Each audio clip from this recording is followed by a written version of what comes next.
Hello and welcome to Big Picture. I am Vishal Dahiya, and today we're going to talk about National Medical Commission, which has come into being on 25th of September after a 6-decade-old act, that is the Indian Medical Council Act 1956, was repealed. Now, this has been done to ensure better transparency, accountability in the governance of medical education in the country. We'll try and understand all aspects of this particular new commission, that is NMC, and the reasons why it has been brought in.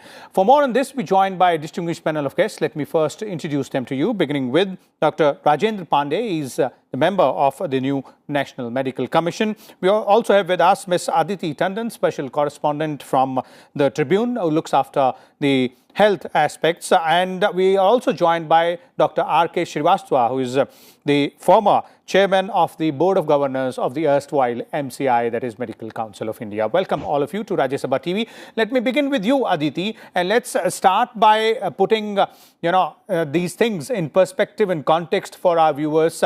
Let's start by understanding what is NMC. You're right. You just mentioned, Vishal, that the National Medical Commission came into force on September 25th.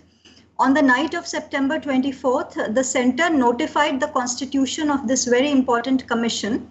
It consists of 33 members, out of who 11 will be full-time members, and then there will be 4 autonomous boards to look after UG, undergraduate medical education, postgraduate education, medical assessment and rating, and ethics and registrations of medical institutions. So these are the primary larger structures under the National Medical Commission. Now we ought to understand, Vishal, that why was there a need to actually abolish the Medical Council of India and replace it altogether with a new medical regulator, which the NMC will now function as. So I would take the viewers back to 2016, when a very important report by the Parliamentary Standing Committee on Health was submitted. It was the 92nd committee report, and it had come out with very stern and very major observations against the functioning of the Medical Council of India. The committee had gone on to say that MCI is ridden with corruption, and the systems have been actually, they are beyond repair, and therefore a new legislation was recommended by the Parliamentary Committee. So in 2016, Vishal, the first draft of the National Medical Commission bill was actually prepared by the NEET Aayog. Since 2016 until last year on August 8th, 2019, the President gave his assent to the National Medical Commission bill, and it became an act, because it was last year that the Union Cabinet finally approved this particular commission after a lot of stakeholder consultations. So the idea was to altogether repeal and abolish the Medical Council of India and set up a new medical regulator with greater focus and with the objective of actually unshackling the sector. Because you see, for years, in fact, the Medical Council of India Act came into force in 1956, Vishal, but the Medical Council of India in some form has been functional since 1933.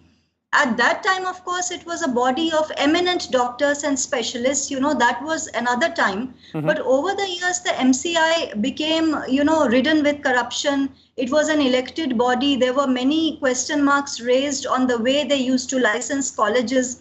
Serious charges of corruption were leveled against the former president of MCI, Mr. Ketan Desai, and you would remember that the CBI also booked him. So the MCI had been, brought into a lot of ignominy, and the Parliamentary Standing Committee thought in its wisdom that there is no point repairing a damaged structure. It is better to start over. And with that objective, the National Medical Commission was formulated, and it has now taken charge.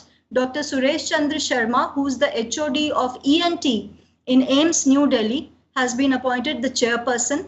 And 4 people have been appointed as presidents of the 4 autonomous boards, which will look after different, verticals of medical education. Earlier, the MCI was handling everything pertaining to medical education, UG education, PG, medical rating, everything, registration of doctors. And there were a lot of complaints that it has become a superpower in itself. And there's an old adage that absolute power corrupts absolutely. So the new system is hopefully a better one, and the expectation of the entire country is not only will the sector be unshackled, more medical colleges will be set up, because you see India is facing an acute shortage of human resources and health, and we need to improve our doctor-patient ratio, and that is the larger objective of the National Medical Commission, which of course also has been mandated to rank medical colleges for the first time. It is proposed under the NMC Act, Vishal, that a national ranking of all medical institutions in India will be done. But of course, we'll talk about that later in the show. Those are the broad contours which Aditi has brought out. And in fact, there are quite a number of built-in checks and balances as far as NMC Act is concerned. Let me bring in Dr. R.K. Srivastava here. Dr. Srivastava, the transparency, accountability and quality of the governance of medical education in the country has been under question for quite some time. So NMC seemingly is the right and the best answer? So it is definitely a solution conceived after a lot of thinking on the matter prevailing with the Medical Council of India. Now, without having it in place, operating and delivering goods, it will be a little bit difficult to say that it will ensure transparency, it will increase accountability, and it will be able to produce clinicians which are needed by a country like India. But having said that, let me try to put before you that the structural changes which has been integrated in the NMC are giving a feeling that the NMC may be able to do a better, transparent job to produce clinician required for India. Okay. Say, for example, 4 boards which has been constituted, they have got single task, one for UG, one for PG, one for the registration, one for the ethics. They have got single task. So a uni-task board with an independent head will be able to take the call in more holistic manner, transparent manner, and focused manner. This was the one charge which was put up on the previous Medical Council, that all the boards function under the so-called president and follow the command of the president, which ultimately result in corruptions and lack of the transparency. So that is one point. The second thing which we should also look at, that the NMC is coming at the time when many reform has already been brought in by the Board of Governors. Okay. That the first and the foremost important thing is the competency-based undergraduate curriculum. Now, this competency-based undergraduate curriculum is a very holistic task which has been completed by the previous Board of the Governors, which ultimately aim at only one thing, that you should have a measurable competency when you qualify as MBBS degree holder. And that competency should match to the requirement of the needs of the public who are seeking healthcare. So that curriculum has been put up, that curriculum has been made mandatory, and now the undergraduate board will have to ensure the single task moving forward in this direction. Okay. So it will be able to move forward to produce clinician in the numbers as well as quality which is needed by the country. And the third, the most important thing is that it has tried to create a single benchmark for the doctors who ultimately go into the practice. It has got a exit exam.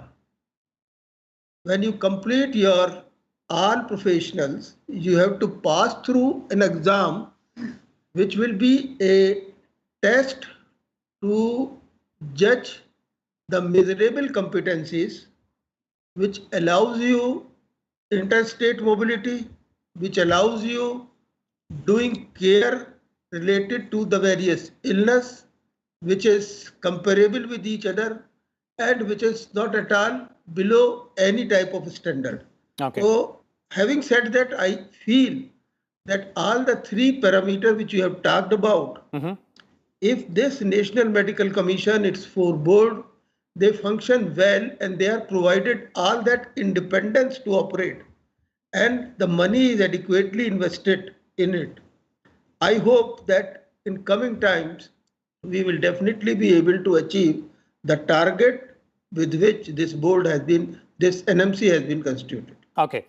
These are some of the, definitely points high on the agenda as far as NMC's working is concerned or its goals are concerned. Let me bring in Dr. Rajendra Pandey here to, throw some more light on how the National Medical Commission plans to navigate through the challenges it has to achieve all these three aspects, transparency, the quality, as well as the accountability in governing of medical education. Dr. Pandey, what's the plan as far as NMC's working is concerned?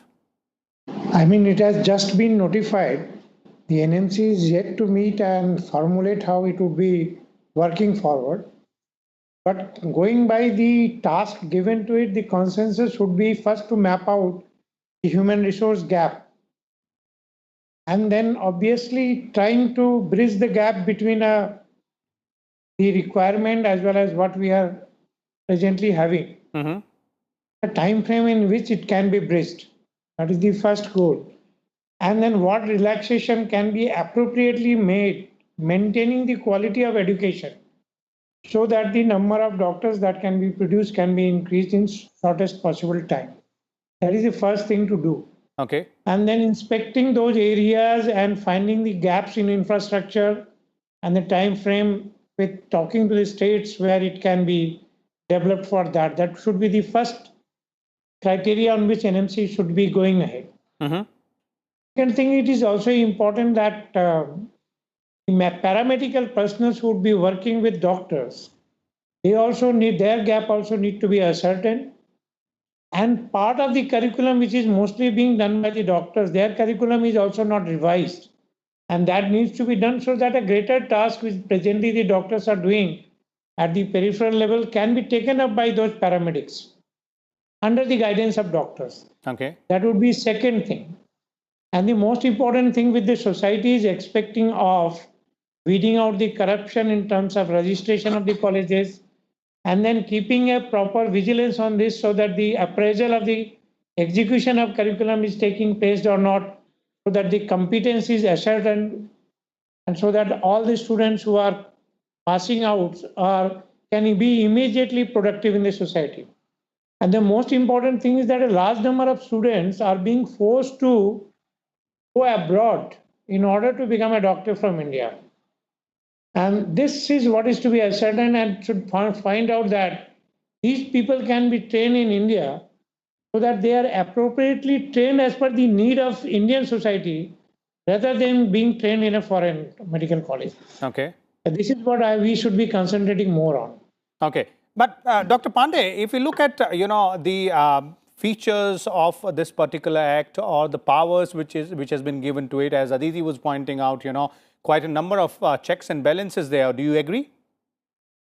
Definitely, sir. They need to be there so that the powers are not concentrated, because they are more likely to be abused if they are concentrated. Now that this board should be functioning independently, and I would also suggest that probably in due course of time, there should be a mechanism of social audit of what is being done so that the function of this NMC is also appropriately achieved due course of time rather than waiting for another 7 decades to understand that it has not served the purpose. So the society as well as all stakeholders need to be on vigilance. Okay. And the reforms which have been, set in motion, as Dr. Srivastava was pointing out, by the erstwhile Board of Governors of the MCI, specifically with respect to the competency-based curriculum, because that is where seemingly the disconnect is. Sir, exit examination will serve at least part of that purpose. to getting an uniformity for practicing in license. But not only the regulatory, beyond that, we also need to have a pool of, say, people who can apprise. They may be retired person who have a vast experience of in medical education, so that they should visit different medical colleges for hand-holding to bring the level of training to a point where competence would be achieved by as of expected by the students. Okay. Okay. Aditi and Dr. Srivastava as well, one by one, the same question I'd like to put to both of you. Now that Dr. Pandey has sort of, explained the course of action, the plan of action rather, the way the National Medical Commission plans to go ahead and, navigate through all these challenges. Do you agree that these are the key focus areas? First, you, Aditi. I do broadly agree with what Dr. Pandey has just said, and I heartily welcome his suggestion of a social audit. It's a very, very welcome suggestion if it can be brought in, nothing like that. But looking at the current structure of the National Medical Commission, Vishal, as far as I have understood and analyzed the commission and its aims and objectives, in my opinion, the most important reform that this particular commission is expected to execute is to actually reduce the burden on the students of medicine and improve the quality of the Indian medical graduate.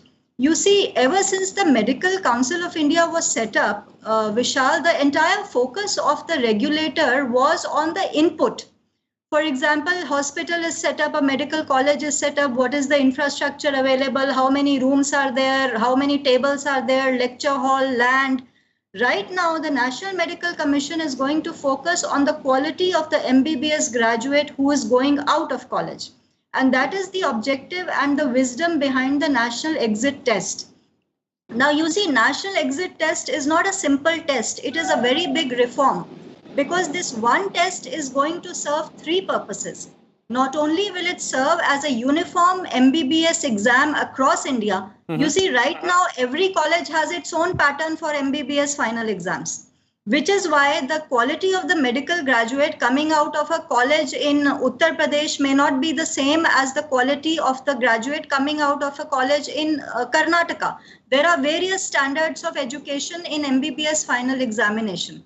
The National Medical Commission will develop a uniform MBBS final exam, which it will call the National Exit Test. The MBBS graduates will be given a license based on the performance in this test. This exit test will also serve as the entrance test in future for postgraduate courses. Okay. And the standalone NEET PG exam will stand abolished in due course of time after the structures have been put in place. The third thing that this National Exit Test proposes to do is end the standalone examination conducted right now for the foreign medical graduates. Indian students who go abroad to take foreign medical degrees and come back, they need a license, Vishal, to practice in India. Right now, they sit for a separate examination. Once the National Exit Test modalities are ready, only one test will be required for three purposes. So you see, the burden on students is going to come down. The cost of conducting examinations is going to come down. Okay. And the second most important reform which this National Medical Commission is going to propose is the regulation of fees in all private colleges and deemed universities. This is for the first time in the history of medical education, Vishal, that on 50% seats in all private medical colleges and deemed universities, the government is proposing some sort of fee regulation. Obviously, that will have to be done in consultation with the state governments, and that is a welcome move because you see, getting into a medical college is an uphill task. You need money to do it. Definitely. And the thinking behind the NMC has been that everybody, poor children who come from economically weaker sections but who are intelligent, you don't need money to be a good doctor, Vishal. The history of medical education is replete with examples where people from humble backgrounds have gone on to become great surgeons and physicists and medical specialists. So the idea is to open up the medical sector to all kinds of strata of society, even the economically weaker sections. And the third most important thing that this particular commission is going to do is that it is going to rank the colleges, the students who appear in exit test how many of them have actually passed that exit test? That will be the marker of the quality of education being provided by a particular medical college. So medical colleges will compete with each other for students, not like today that you give some money and get into a medical college. And that will raise the standards of the quality as well. That is going to change. And the fourth thing is the community health provider. The National Medical Commission has proposed something like a community health provider, which is expected and which is proposed to have limited rights to dispense medicines. That standard will be evolved. Dr. Pandey can reflect better on that. And the idea behind that is that India is going to have 1.5 lakh sub-centers under the Ayushman Bharat mission, Vishal, who is going to man those sub-centers, because MBBS graduates and doctors are not willing to go to villages. Who is going to go to those sub-centers and look after people in the close village communities? So in a separate cadre, a separate cadre of community health providers is proposed under the National Medical Commission. And Dr. Pandey can tell us what the commission thinks about it, how will it go forward, because that will create a parallel structure. Definitely. We are the only country in the world where only a medical graduate can actually dispense medicines. In most of the Western countries, the right to dispense medicines has been given to a vast specialty of people, including nurses. That indeed is a very important point, regulating community health providers. And I'd like to bring in Dr. Pandey as well. But before that, Dr. Srivastava, your views on the key focus areas, as both Dr. Pandey and Aditi also added on to these aspects, be it, the competency-based curriculum or the national exit, test, or ranking the institutes as well. In addition to that, do you believe there must be few more areas as well, or is this the overall holistic approach? No, I think while I agree with Aditi and Dr. Pandey, but basically now let us realize that from 25th onward, there is no board of governor. There is NMC. The second thing we should remember that on 13th this month, NEET examination was conducted. Next month, result will come. After that, counseling will start. And in all probabilities, in November, the admission will start. This is a 6-month delayed admission this time. So the first task, the challenge which is there with the National Medical Commission, particularly the undergraduate board, is to prepare the existing 480 medical college to build up capacities and carry out the competency-based curriculum in that format. And that is a mammoth task. Now, this task is dependent on the faculty available, the infrastructure available over there. So whatever they do, they will not be able to create that big amount of faculty. They have to depend on the technology. So that is one challenge which they must handle quick and fast. The second challenge is very important. The second challenge is something like this, that after 6 months, when the next regular batch will come in the month of July 2021, there will be doubling of the batch. It means if a medical college has got 100 students in year 1 and 100 students in year 2, then there will be an overlapping period of 6 months when there will be 200 students. And at that time, teacher and student mismatch will be there. So that is the time when again the technology will come. And all these things, if the medical council of this board, the National Medical Commission board undergraduate will be able to handle properly, it will form a foundation for the PG admission and the overload which is going to take place on that. Doing it successfully will give enough credibility to the NMC, and then all those things which Aditi has talked about and Dr. Pandey has talked about the exit examination, about the giving power to the paramedics for dispensing some medicines, quality assurance through the various other means, they can be taken care. I give you just simple, very few words of simple example. The competency-based curriculum asks for small group teaching. A small group is a 10 student. No medical college has got a capacity to create that much of faculty to do this small group teaching. At the end of the day, they have to depend on virtual teacher, they have to apply the digital technology, and without that, the target of creating one doctor for 1,000 population as against the present one doctor against 1,655 population will never be achieved. Okay. Okay, definitely. These are the immediate challenges as far as NMC is concerned, as Dr. Srivastava is pointing out, and use of technology will be really, really important. But before we bring this discussion to an end, one last question to Dr. Pandey here. Dr. Pandey, on the regulation of community health workers, as Aditi pointed out, that seemingly is also a very, very important aspect. So at this moment, NMC is restricting to only two categories of paramedics, which can be trained very shortly, in a short time, to be of some use to the society. The first is nursing medical practitioners, who have graduated can be specifically trained in certain areas and can be given legitimate power to practice, have a limited practice in the periphery. And the second is the pharmacist, who have a clinic, if they are given the clinical knowledge of pharmacology, in the peripheral areas, a large amount of dispensing for smaller ailments can be taken care of by them. And that would reduce the burden on medical practitioners. And if it is done so, many of the follow-up therapy can be done at home or even at peripheral centers by telemedicine, by not visiting the community block health center or the tertiary and secondary centers. So that would be very much cost effective for a country like us. Okay. And we should go ahead for that. Okay. Okay, there it is. Thank you so much, Dr. Rajendra Pandey, Dr. R.K. Srivastava, as well as Aditi, for sharing your views with us and our viewers on this very important aspect there.